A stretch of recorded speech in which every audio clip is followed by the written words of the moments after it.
The Audioface Award. Hey, this is one of my love favorite y'all. ones. Yes, for the real ones, the organics, the ones who have grown Audioface to having over 100 subscribers now on YouTube.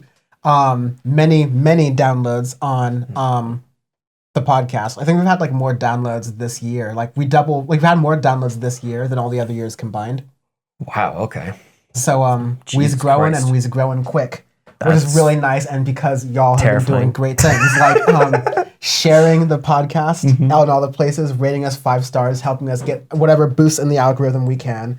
And so we listen to you with the albums, and like a lot of times, like we listen to you and you disagree with us and we double down. Yeah, but a lot of times we like go back and think about what we're talking about, and it's a really great process. And one of those things I really like is we can do this end of year Audioface Award.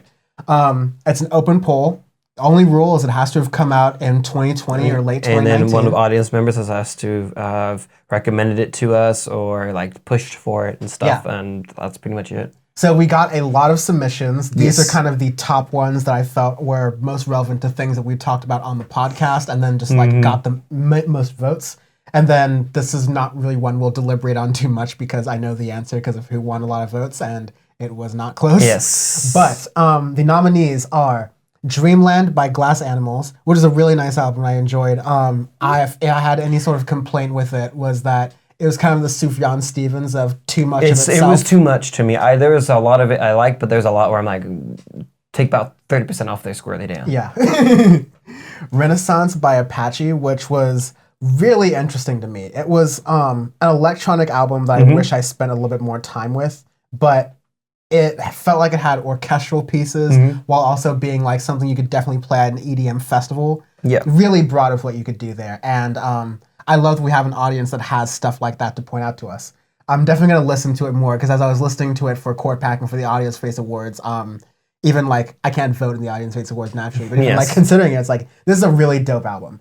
Run the Jewels 4 by Run the Jewels. We talked about it as in the Tammy bonus episode, but it was just Run the Jewels had already been about so many of the things they're about with progressive politics and social justice and racial justice.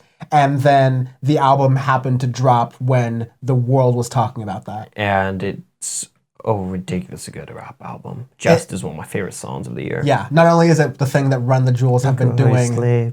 Dancing on your dollar. From Pharrell Williams. From Pharrell. But not only was Run the Jewels for like, because it's the same thing Run the Jewels have been talking about over and over and over again. But arguably it's one of the best like versions of the 4 that they've done this on. So it's very good.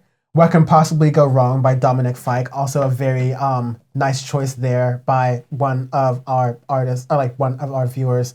It is, I remember it being like kind of softer than most things, but it has this like beauty to it and its cohesion with being soft of that nature. That's the song, Politics and Violence, that's just like sort of random. It almost reminds me of like a Beck folky kind of thing, but feels a little more of a classical rock. And by classical rock, I mean sort of like aughts, 10s rock song. So kind of nice there.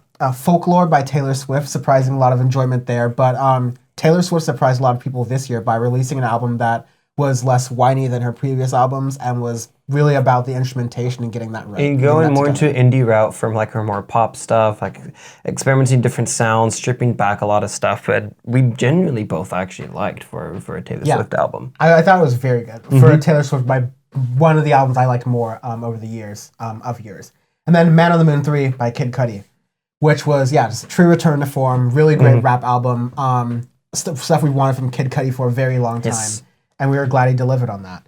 I didn't tell you the answer, but do you know which one won?